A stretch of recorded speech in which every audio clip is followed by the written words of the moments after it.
بسم اللہ الرحمن الرحیم۔ میرے محترم بھائیوں اور بہنوں، انسان کی زندگی میں ایسے لمحے ضرور آتے ہیں جب دل تھک جاتا ہے، زبان دعائیں مانگتے مانگتے خاموش ہو جاتی ہے، راستے بند نظر آتے ہیں، رزق میں تنگی، گھروں میں بے سکونی، دل میں خوف اور آنکھوں میں نمی آ جاتی ہے۔ ایسے وقت میں انسان کسی انسان کے پاس نہیں بلکہ اللہ کے کلام کے پاس جاتا ہے، کیونکہ قرآن صرف پڑھنے کی کتاب نہیں بلکہ زندگی بدلنے کا نسخہ ہے۔ آج میں آپ کو کسی خاص وقت، کسی خاص گھڑی یا کسی مشکل شرط کے بغیر ایک ایسا قرآنی وظیفہ بتا رہا ہوں جو آپ کسی بھی وقت کر سکتے ہیں اور جو دل، رزق، اولاد، سکون، صحت اور حاجات سب کے لیے مؤثر ہے۔ یہ وظیفہ ہے سورہ کوثر، سورہ فاتحہ اور یا صمد۔ سورہ کوثر قرآن کی سب سے چھوٹی سورت ہے مگر معنی میں سب سے بڑی ہے۔ اللہ تعالیٰ فرماتا ہے اِنَّا أَعْطَيْنَاكَ الْكَوْثَرَ، یعنی اے نبی صلی اللہ علیہ وسلم، ہم نے آپ کو بے شمار خیر عطا فرمائی۔ کوثر صرف جنت کی نہر نہیں بلکہ ہر وہ خیر ہے جو کبھی ختم نہ ہو۔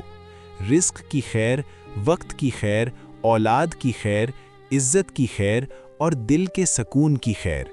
جو بندہ سورہ کوثر کو یقین سے پڑھتا ہے، اللہ اس کی زندگی سے کمی کا لفظ نکال دیتا ہے۔ امام قرطبی لکھتے ہیں کہ کوثر میں نبوت، قرآن، شفاعت، امت کی کثرت اور جنت کی نہر سب شامل ہیں۔ ایک واقعہ یہ بھی ملتا ہے کہ حضرت حسن بصری کے پاس ایک شخص آیا اور فقر اور تنگی کی شکایت کی۔ آپ نے فرمایا، سورہ کوثر کی کثرت کرو، کیونکہ یہ سورت کمیوں کو ختم کرنے کے لیے نازل ہوئی ہے۔ چنانچہ اس شخص نے عمل کیا اور اللہ نے اس کے حالات بدل دیے۔ امام فخر الدین رازی فرماتے ہیں، جو شخص اس سورت کو غور سے پڑھے، اس کے دل میں یہ یقین پیدا ہو جاتا ہے کہ اللہ اپنے نیک بندوں کو کبھی محروم نہیں رکھتا۔ بزرگان دین کا قول ہے کہ جس گھر میں سورہ کوثر کو محبت اور یقین سے پڑھا جائے، وہاں رزق کی تنگی زیادہ دیر نہیں ٹھہرتی، کیونکہ یہ سورت اللہ کی طرف سے عطا کا اعلان ہے اور اللہ کی عطا میں کمی نہیں ہوتی۔ پھر اس کے بعد سورہ فاتحہ آتی ہے، جسے ام القرآن کہا گیا۔ نبی کریم صلی اللہ علیہ وسلم نے فرمایا کہ سورہ فاتحہ میں ہر بیماری کی شفا ہے، اور یہ بیماری صرف جسم کی نہیں بلکہ دل کی بے چینی، گھریلو جھگڑے، قرض کی پریشانی، کاروبار کی رکاوٹ اور اولاد کی نافرمانی بھی ہو سکتی ہے۔ سورہ فاتحہ دراصل بندے اور اللہ کے درمیان براہ راست مکالمہ ہے۔ جب بندہ کہتا ہے ایاک نعبد و ایاک نستعین، تو اللہ فرماتا ہے یہ میرے اور میرے بندے کے درمیان ہے اور میرے بندے کو وہ ملے گا جو اس نے مانگا۔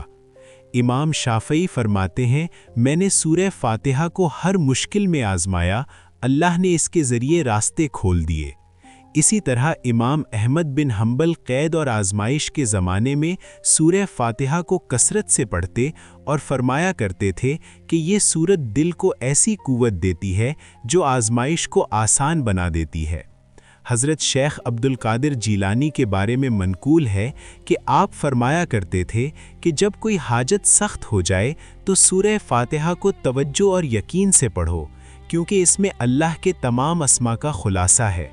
آپ کے خلفاء بیان کرتے ہیں کہ کئی لا علاج مریض اس کے ذریعے شفایاب ہوئے۔ امام ابن قیم اپنی کتاب زاد المعاد میں لکھتے ہیں کہ میں نے خود سورہ فاتحہ کے ذریعے بیماریوں، دل کی گھبراہٹ اور فکری الجھنوں کا علاج کیا اور اس کا اثر سورج کی طرح واضح پایا۔ ان تمام واقعات اور اقوال سے یہ بات ثابت ہوتی ہے کہ سورہ فاتحہ محض تلاوت نہیں بلکہ اللہ کی طرف سے شفا، رحمت اور مدد کا دروازہ ہے۔ شرط صرف یقین اور اخلاص ہے۔ اس کے بعد اللہ پاک کا پیارا نام آتا ہے، یا صمد۔ الصمد اللہ کا وہ نام ہے جس کے سامنے سب محتاج ہیں اور جو کسی کا محتاج نہیں۔ جب بندہ یا صمد کہتا ہے تو وہ دنیا کے سب سہاروں سے دل ہٹا کر صرف اللہ کے در پر آ جاتا ہے۔ بزرگان دین فرماتے ہیں کہ جو شخص کثرت سے یا صمد پڑھتا ہے، اللہ اس کے دل سے لوگوں کا خوف نکال دیتا ہے۔ شیخ ابو الحسن شاذلی سے منقول ہے، جو اہل تصوف کے بڑے اور مستند بزرگ ہیں۔ روایت آتی ہے کہ ایک مرتبہ آپ شدید مالی تنگی اور مسلسل آزمائش کے دور سے گزر رہے تھے۔ حالات ایسے ہو گئے کہ سفر کے لیے بھی زاد و راہ موجود نہ تھا۔ شاگردوں نے عرض کیا، حضرت کوئی خاص عمل ارشاد فرما دیں۔ تو آپ نے فرمایا، جب تمام سہارے ختم ہو جائیں تو بندہ صمد کو پکارتا ہے۔ اس کے بعد آپ خود خلوت اختیار کی اور پوری رات نہایت توجہ، عاجزی اور آنسوؤں کے ساتھ صرف یا سمد کا ورد کرتے رہے۔ نہ کوئی اور وظیفہ، نہ کوئی اور دعا، صرف ایک نام۔ روایت میں آتا ہے کہ فجر کے قریب آپ کے دل پر ایسی کیفیت طاری ہوئی جیسے بوجھ اتر گیا ہو، اور صبح ہوتے ہی ایک اجنبی شخص حاضر ہوا جو ایک تاجر تھا۔ اس نے عرض کیا، حضرت میں نے رات خواب میں دیکھا کہ رسول اللہ صلی اللہ علیہ وسلم فرما رہے ہیں، ابو الحسن شاذلی تک یہ امانت پہنچاؤ۔ چنانچہ اس نے بڑی رقم اور سامان آپ کی خدمت میں پیش کیا، جس سے نہ صرف آپ کی تنگی ختم ہوئی بلکہ کئی ضرورت مندوں کی مدد بھی ہوئی۔ اس واقعے کے بعد شیخ ابو الحسن شاذلی فرمایا کرتے تھے، میں نے صمد کو پکارا تو اس نے مجھے لوگوں سے بے نیاز کر دیا۔ اسی طرح امام فخر الدین رازی اپنی تفسیر میں ایک واقعہ نقل کرتے ہیں کہ ایک شخص قرض اور خوف میں مبتلا تھا۔ وہ کثرت سے یا صمد پڑھتا رہا۔ کچھ ہی عرصے بعد نہ صرف قرض ادا ہوا بلکہ اس کے دل سے لوگوں کا ڈر نکل گیا۔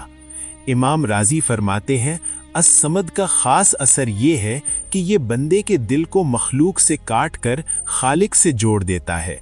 مزید حضرت شیخ عبد القادر جیلانی کے ملفوظات میں ملتا ہے کہ آپ نے فرمایا، جب دل ہر طرف سے ٹوٹ جائے اور کوئی سبب باقی نہ رہے تو صمد کو آواز دو، کیونکہ یہ وہ نام ہے جو اسباب کے بغیر بھی کام کر دیتا ہے۔ اور آپ کے شاگرد بیان کرتے ہیں کہ کئی مرتبہ شدید فقر، قید اور خوف کے حالات میں آپ صرف یا صمد کا ورد فرماتے اور کچھ ہی وقت میں حالات بدل جاتے۔ اب اس پورے وظیفے کا طریقہ یہ ہے کہ آپ کسی بھی وقت سکون سے بیٹھ جائیں، بہتر ہے باوضو ہوں مگر لازم نہیں۔ ابتدا میں 3 مرتبہ درود شریف پڑھیں، پھر سورہ کوثر 11 مرتبہ اس نیت سے پڑھیں کہ اے اللہ میری زندگی کی ہر کمی پوری فرما۔ اس کے بعد سورہ فاتحہ 7 مرتبہ پڑھیں اور دل میں یہ نیت رکھیں کہ اے اللہ میرے ظاہر و باطن کی ہر بیماری دور فرما۔ اس کے بعد یا صمد 111 مرتبہ پڑھیں اور پڑھتے ہوئے یہ تصور کریں کہ آپ اللہ کے در پر بیٹھے ہیں اور آپ کی ہر حاجت اس کے سامنے رکھی جا رہی ہے۔ اس کے بعد چند لمحے خاموش بیٹھ کر دل کی بات اللہ سے کریں، زبان سے بھی کہہ سکتے ہیں اور دل میں بھی۔ آخر میں 3 مرتبہ درود شریف پڑھ لیں۔ اس وظیفے کو کم از کم 21 دن یقین، توجہ اور صبر کے ساتھ کریں۔ جلدی کا مطالبہ نہ کریں، گنتی میں الجھ کر دل کو خالی نہ کریں، بس اللہ پر چھوڑ دیں۔ یاد رکھیں، قرآن تعویذ نہیں بلکہ نور ہے۔ جو بندہ سورہ کوثر سے خیر مانگتا ہے، سورہ فاتحہ سے شفا مانگتا ہے اور یا صمد سے حاجت مانگتا ہے، اللہ اسے کبھی خالی نہیں لوٹاتا۔ ہو سکتا ہے اللہ فوراً دے دے، ہو سکتا ہے دیر سے دے، مگر بہتر دے، کیونکہ اللہ جب دیتا ہے تو عزت کے ساتھ دیتا ہے۔ بس شرط یہ ہے کہ یقین ٹوٹنے نہ پائے، دل اللہ سے جڑا رہے اور گناہوں سے بچنے کی سچی نیت ہو۔ اللہ ہمیں اس وظیفے پر عمل کی توفیق عطا فرمائے، ہماری تنگیوں کو آسانیوں میں، ہماری بے سکونی کو سکون میں اور ہماری دعاؤں کو قبولیت میں بدل دے۔ آمین۔ اگر ویڈیو پسند آئے تو لائک کریں، چینل کو سبسکرائب کریں۔ اگلی ویڈیو تک کے لیے اجازت چاہتا ہوں۔ اللہ نگہبان۔